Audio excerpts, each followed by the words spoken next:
प्यारे बच्चों, फिर से आप सभी का स्वागत है। मैं पंडित दिलीप तिवारी।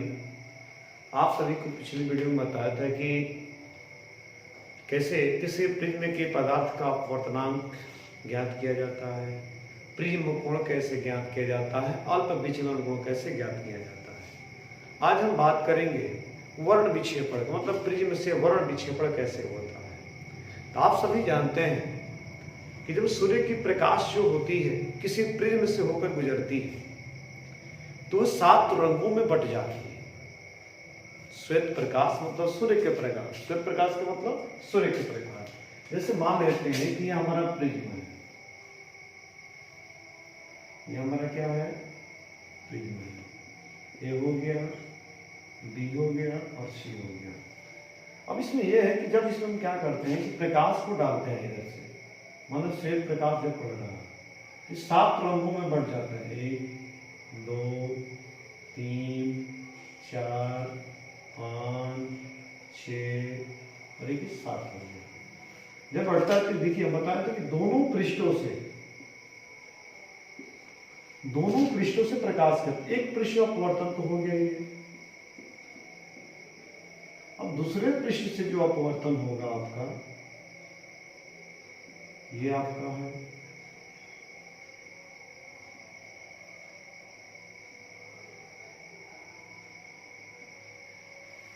ये देखिए, ये है जो आपका ये श्वेत प्रकाश है। क्या ये है? इसको श्वेत प्रकाश कहते हैं, ठीक है। और ये जो होता है अपवर्तित प्रकाश है। देखिए ये आपका V हो गया, I हो गया, B हो गया, G हो गया, Y हो गया, O हो गया, R हो गया। अब इस तरह से आपके इस 7 रंगों में प्रकाश बट जाता है।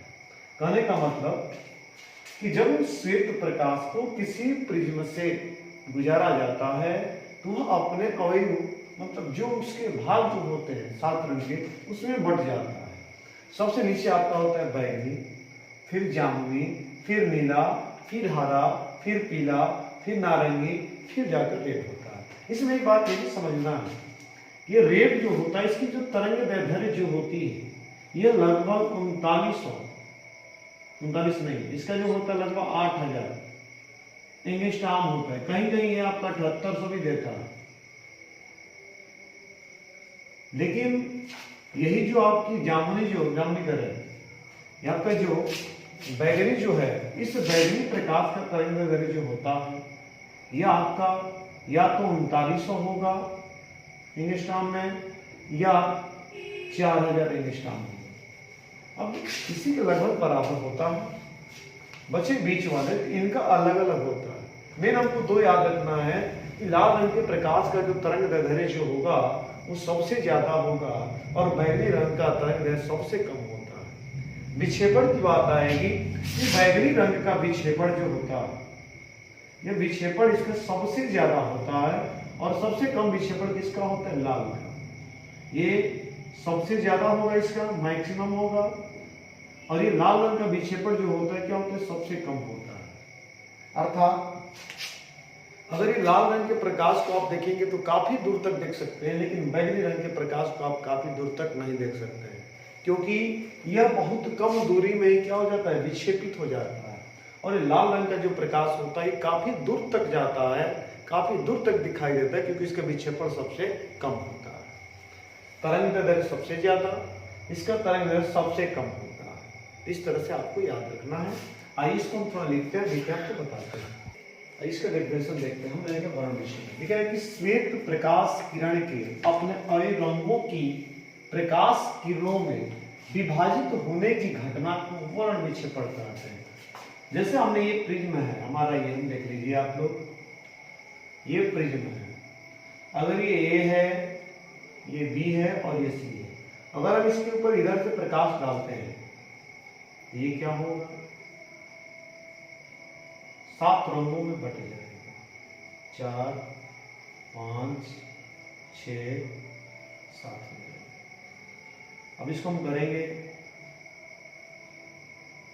जो अभी हम बनाए थे पीछे,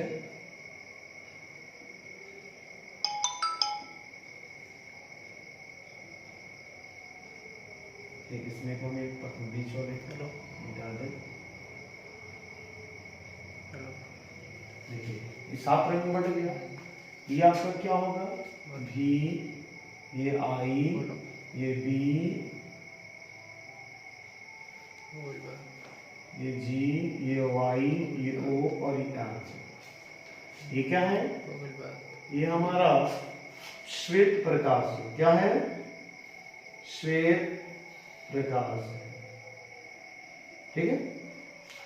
अब देखिए ये 7 रंग में बट गया। तो हमने क्या कि जो ये श्वेत प्रकाश किसी प्रिज्म से गुजारा जाता है तो ये अपने अलग अलग रंगों में क्या होता है, बढ़ जाता है। ऐसा क्यों होता है, आप जानते ही हैं कि जो भी श्वेत प्रकाश मतलब सूर्य के जो प्रकाश ये 7 रंगों के प्रकाशों से मिलकर बना होता है। अब देखिए हम लिखे हैं कि किसी पदार्थ का अपवर्तनांक भिन्न भिन्न रंग तरंग भिन्न तरंग दैर्ध्यों के लिए प्रकाश के लिए भिन्न भिन्न होता है। अब हम मान लेते हैं कि अगर हमारा रेड है, तभी हमने बताया कि रेड का जो तरंग दैर्ध्य जो होता है ये क्या होता है, मैक्सिमम होता है, और आपका बैगनी का जो होता है ये क्या होता है, तरंग इसका मिनिमम होता है। ये बात आपको याद रखना है। तो देखिए भिन्न भिन्न तरंग दैर्ध्यों के प्रकाश के लिए भिन्न भिन्न होता है, और लाल रंग के लिए अलग होगा, और आपके ऑरेंज जो होता है उसके लिए अलग होता है, बैगनी जो होता है उसके लिए अलग होता है। इस प्रकार से सबके रंग जो भी रंग है इन रंगों के लिए अलग अलग होता है। दूसरा क्या लिखें कि कांच में लाल रंग के प्रकाश की चाल सबसे अधिक, और देख लीजिए इसमें समझना क्या है, कांच में लाल रंग के प्रकाश की चाल सबसे अधिक और बैगनी रंग के प्रकाश की चाल सबसे कम होती है। मतलब जब प्रकाश श्वेत प्रकाश किसी प्रिज्म से कांच गुजरता है तो उसमें लाल रंग की प्रकाश जो होती है उसका जो चाल होता है बहुत ज्यादा होता है, और बैगनी रंग का क्या होता है, बहुत कम होता है। इसी कारण से जो लाल रंग की प्रकाश जो होती है वो काफी दूर तक दिखाई देती है। ये बात आपको याद रखना है। ठीक है। उसके बाद लिखा है कि कांच का अपवर्तनांक लाल रंग के प्रकाश के लिए सबसे कम, अर्थात जिस रंग के प्रकाश के लिए अपवर्तनांक कम होगा उस प्रकाश का चाल क्या होगा, ज्यादा होगा। तो देखिए लिखा है कि लाल रंग के लिए क्या होगा, कम होगा, बैगनी रंग के प्रकाश के लिए सबसे अधिक होता है। अब बैगनी रंग के प्रकाश जो है उसके लिए जो कांच का अपवर्तनांक जो होगा क्या होगा, सबसे अधिक होगा, और सबसे कम किसके लिए, लाल के होता है। लाल के लिए कम अपवर्तनांक होने की वजह से वो प्रकाश क्या होता है, काफी दूर तक दिखाई देता है। अब एक बात ये भी आता है कि जो इसका जो क्रम होता है इस क्रम को हम लोग क्या कहते हैं, इस क्रम को हम लोग बोलते हैं क्या, स्पेक्ट्रम बोलते हैं। मतलब 7 रंगों के एक क्रम जो प्राप्त होगा इस क्रम को हम लोग बोलेंगे स्पेक्ट्रम। इसको भी याद करना एक तरीका है, उसके बारे में थोड़ा हम देखें। इस क्रम को याद करने का एक तरीका क्या है, जैसे मान लेते हैं कि ये वायलेट है, इंडिगो है, ब्लू है, ग्रीन है, येलो है, ऑरेंज है, रेड है। अब इसको याद करने का एक तरीका क्या है, तो या तो वेबज्यूल याद करो, ऐसे आप इंग्लिश में याद करना चाहते हो तो याद रखना है कि VIBGYOR, वेबज्यूल याद करिए। ये इसको याद करने का एक तरीका हिंदी में अगर याद करना है, इन सभी रंगों का नाम याद रखना है आपको क्या, कि बैगनी, इधर लिख रहे हैं हम, क्या याद करना है इसको, तो लिख दे सकते हैं क्या कि बैगनी पीनाला, बैगनी पीनाला। इसको याद करने का तरीका देखिए, बैगनी लिखा है ना तो बैगनी का मतलब हो जाएगा क्या, बैगनी। जा का मतलब क्या, जामुनी। नीला, नीला है ना, नीला हो जाएगा। हा का मतलब क्या होगा, हरा। पी का मतलब क्या होगा, पीला। अब ना लिखा है ना, देखिए इसका मतलब है नारंगी, नारंगी मतलब संतरा, और लाल लिखा है इसका मतलब क्या, लाल। इस तरह इसको आप याद रख सकते हैं क्या, बैगनी पीनाला। बै का मतलब हमने क्या बताया, बैगनी है ना, जा का मतलब क्या बताया, जामुनी। नी लिखा ना, नी का मतलब क्या बताया, नीला। हा का मतलब क्या बताया, हरा। पी का मतलब क्या है, पीला। ना का मतलब क्या बताया, नारंगी। और ला का मतलब क्या है, लाल। इस तरह से आपको याद रखना है। सीधे आपको याद रहेगा। इसको याद करने का तरीका क्या है कि बैजनी हा पीनाला, या इसको बैबज्योत के नाम से याद कर सकते हैं इसमें याद करना है तो, क्योंकि ये आपका क्या है नीला हो गया, ये आपका क्या है जामुनी है ना। इसमें देखिए लिखे हैं बैगनी, जामुनी, नीला, हरा, पीला, नारंगी, लाल, इस तरह से 7 रंग हो गए। अब इनके जो क्रम जो मिलता है, इस क्रम को हम क्या बोलेंगे स्पेक्ट्रम। तो आइए स्पेक्ट्रम का डेफिनेशन लिखते हैं क्या चीज है, आइए देखते हैं। आइए देखते हैं स्पेक्ट्रम क्या है। तभी आपने देखा कि जैसे ये हमारा प्रिज्म था, ये हमारा क्या है प्रिज्म है, जैसे हमने आपको अभी बनाया था पीछे, जिसमें प्रकाश आई ऐसे इस 7 रंगों में बट गया था ऐसे।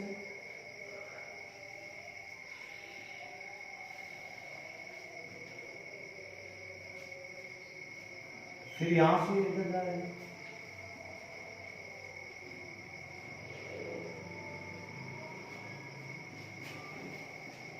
देखिए इसको हम क्या लिखे थे भी, इसको क्या लिखे थे आई, इसको क्या लिखे थे बी, इसको क्या लिखे थे जी, इसको क्या लिखे वाई, इसको क्या लिखे थे ओ, इसको क्या लिखे आर। ये आपका वेबज्योर, ये क्या है आपका ये श्वेत प्रकाश, अभी जो पीछे बनाया था श्वेत प्रकाश है, मतलब सूर्य का प्रकाश जो होता है इस प्रकाश को हम श्वेत प्रकाश कहते हैं। तो देखिए जब ये प्रकाश की किरणें विभिन्न रंगों में बढ़ गई, इसका एक क्रम प्राप्त हुआ, और जो क्रम प्राप्त होता है इस क्रम को या इन रंगों के समूह जो मिलता है उस समूह को हम क्या कहेंगे स्पेक्ट्रम कहेंगे। लिखे हम ये प्रिज्म द्वारा श्वेत प्रकाश के वर्ण विक्षेपण, अब ये वर्ण विक्षेपण उसका वर्ण विक्षेपण से प्राप्त रंगों के समूह, अब इसके जो रंग का समूह जो प्राप्त होता है इसको स्पेक्ट्रम कहता है। स्पेक्ट्रम में टोटल 7 रंग होते हैं, ठीक है। कौन कौन सा आपका होता है बी, बी का मतलब क्या, अगर आपसे पूछा जाए कि बी का मतलब क्या, तो बैगनी, आई का मतलब इंडिगो, इंडिगो मतलब क्या नर, क्या होता है जामुनी होता है, बी ब्लू नीला, जी का मतलब ग्रीन, ग्रीन मतलब हरा, वाई येलो, येलो मतलब पीला, ऑरेंज, ऑरेंज मतलब नारंगी कह दे, संतरा कह दे, और आर का मतलब क्या लाल होता है। इसको याद करने का तरीका भी हम आपको बता दिए थे, या तो इसको बैठिए याद करें या इसको आराम से हिंदी में भी याद कर सकते, एक एक इसका नाम रखते, कोई दिक्कत नहीं है। आपको सीधे इसके बारे में याद रखना है कि वर्ण विक्षेपण कैसे करते हैं, तो सीधे बता देंगे प्रिज्म द्वारा श्वेत प्रकाश के वर्ण विक्षेपण से प्राप्त रंगों के समूह को स्पेक्ट्रम कहते हैं। अब आगे चलेंगे कि प्रकाश का प्रकीर्णन क्या होता है, किस रंग के प्रकाश का प्रकीर्णन सबसे ज्यादा होता है, ठीक है। आइए हम देखते हैं, आइए देखते हैं प्रकाश का प्रकीर्णन क्या होता है। तो इसके बारे में हम जानेंगे कि जब प्रकाश के प्रकीर्णन की बात आएगी तो आपने देखा होगा कि सुबह और शाम के समय सूर्य की जो प्रकाश की किरणें जो होती है वो लाल प्रतीत होती है, ये सब प्रकीर्णन की वजह से ही होता है, ठीक है।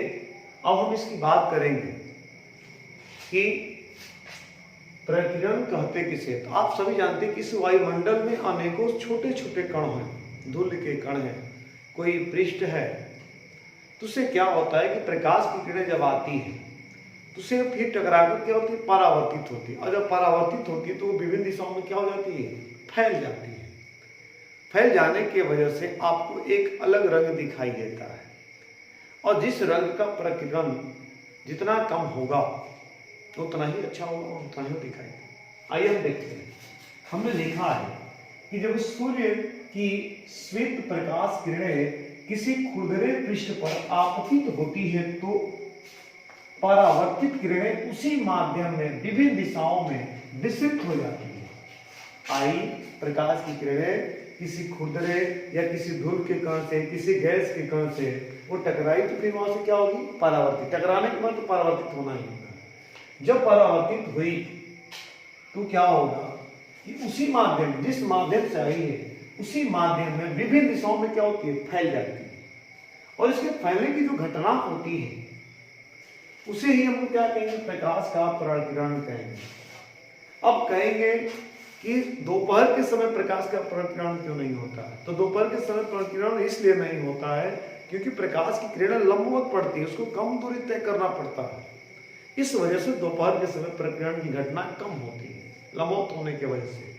सुबह और शाम के समय सूर्य के प्रकाश की किरणों को लंबी दूरी तय करनी पड़ती है, जिसके वजह से उसके रास्ते में अनेकों छोटे छोटे गैस के कण, धूल के कण आते हैं, खुदरा कहीं पृष्ठ आता है, जिसके वजह से उसी माध्यम में क्या हो जाती है, फिर से विभिन्न दिशाओं में परावर्तित हो जाती है, जिसके वजह से आपको अलग लाल कलर का दिखाई देता है। अब कहेंगे सूर्य का रंग नीला दिखाई देना, ये भी किसकी घटना है, सूर्य का रंग, सॉरी ये आकाश जो है नीला दिखाई देता है, किसके कारण, ये भी आपके प्रकाश के प्रकीर्णन के कारण ही दिखाई देता है।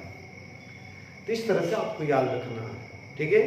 अगर इसमें बात करें कि जो लाल रंग के प्रकाश होता है उसके प्रकीर्णन में और बैगनी रंग के प्रकीर्णन में क्या अंतर है। तो देखिए, जिसका जितना कम प्रकीर्णन होगा, जिसका कम प्रकीर्णन जब होगा तो वह आपको काफी ज्यादा दिखाई देगा। अब देखो, सूर्य के प्रकाश में 7 रंग होते हैं, जिसमें से 6 रंगों का प्रकीर्णन सबसे ज्यादा हो जाता है, और लाल रंग के प्रकाश के प्रकीर्णन थोड़ा कम होता है, जिसकी वजह से केवल आपको लाल दिखाई देता है। इस तरह से आप ये आता है लिखने के लिए। अभी हम बताएंगे कि सूर्योदय और सूर्यास्त के समय लाल क्यों प्रतीत होता है सूर्य, आकाश नीला क्यों दिखाई देता है, इस तरह से हम आपको बताएंगे। आइए देखते हैं थोड़ा आगे। अब देखिए, हमने नोट में लिखा है कि लाल रंग के प्रकाश का प्रकीर्णन सबसे कम और बैगनी रंग के प्रकाश का प्रकीर्णन सबसे अधिक होता है। तो सीधे सीधा अगर पूछा जाए कि प्रकाश के प्रकीर्णन के उदाहरण कौन कौन से, तो पहला बता देंगे कि सूर्योदय और सूर्यास्त के समय सूर्य का रक्ताभ प्रतीत होना, यह एक प्रकीर्णन की घटना होती है, ठीक है।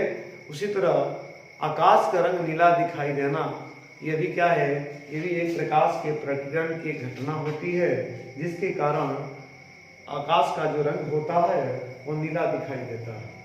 उसी तरह अगर आप किसी प्लेन से जा रहे हैं तो समुद्र का जल जो होता है वो भी नीला दिखाई देता है, क्योंकि वो भी एक क्या है, प्रकाश के प्रकीर्णन की एक घटना होती है, जिसके वजह से वो क्या होता है, नीला दिखाई देता है।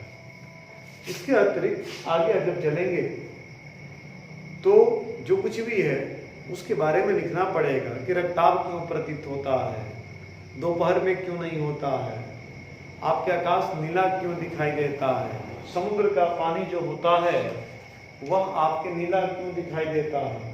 दूसरी बात कि खतरों के तौर पे जो खतरे की निशान जो बनता है वह लाल रंग का ही क्यों चुनाव किया जाता है। तो देखो, लाल रंग के चुनाव की जब बात आएगी तो आपको सीधे सीधे याद रखना है कि लाल रंग के प्रकाश का प्रकीर्णन सबसे कम होने की वजह से वह प्रकाश काफी दूर तक दिखाई देता है। इस वजह से खतरे के तौर पे, ये खतरे के निशान के तौर पे हम लाल रंग के प्रकाश या लाल रंग की वस्तु को क्या करते हैं, प्रयोग करते हैं। अब कह रहा है कि जब खतरे के निशान की बात आई तो उसके स्थान में हरे और पीले की बात आती है। देखिए, हरा जो होता है, हरा जैसे मैं जो बताए थे आपको कि हरा जो होता है उसका जो प्रकीर्णन जो होगा लाल की अपेक्षा ज्यादा होगा, तो काफी दूर तक तो नहीं लेकिन कुछ हद तक दिखाई देगा, ठीक है। पीले की बात आती है तो पीला थोड़ा जो होता है उसकी जो आपकी प्रकीर्णन जो होता है वो थोड़ा कम होता है, लेकिन लाल से क्या होता है, ज्यादा होता है। तो इस तरह से आप इनको इस्तेमाल करते हैं हम। आइए अब देखते हैं अगले वीडियो में क्या मिलता है। धन्यवाद आप सभी।